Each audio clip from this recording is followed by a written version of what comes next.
त्याचं कारण प्रत्येक वेळेला राज्य सरकारकडनं डेव्हलपमेंट प्लॅन येतो, पण टाउन प्लॅनिंग नावाची काही गोष्टच नसते.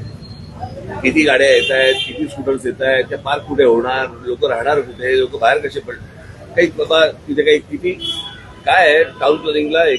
काही काय म्हणू आपण त्याला, काही हजार लोकांसाठी, काही लाख लोकांसाठी, लाख नाही पण हजार लोकांसाठी तिथे काही उपाययोजना कराव्या लागतात. म्हणजे उदाहरणार्थ तिकडे हॉस्पिटल असावं लागतं, कॉलेज असावं लागतं, शाळा असावी लागते, बागा असाव्या लागतात.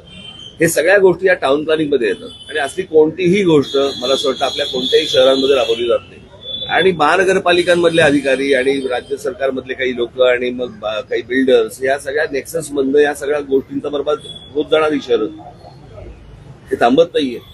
जितक्या कमी काळामध्ये ह्या सगळ्या घटना घडल्या किंवा गोष्टी घडलेल्या आहेत, हे अद्भुत आहे, विचित्र आहे. कुठपर्यंत शहर पसरत आहे. आणि त्याला दुसरं अजून एक कारण आहे.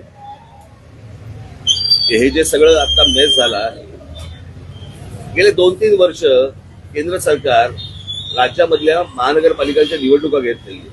इथे नगरसेवक नाही, पण नगरसेवक नसल्यामुळे जबाबदारी घेणार कोण? म्हणजे प्रशासनाशी बोलायचं कोणी? आणि हा सगळा प्रशासकीय कारभार चालू असताना याची मला असं वाटतं जबाबदारी प्रशासनाची आहे.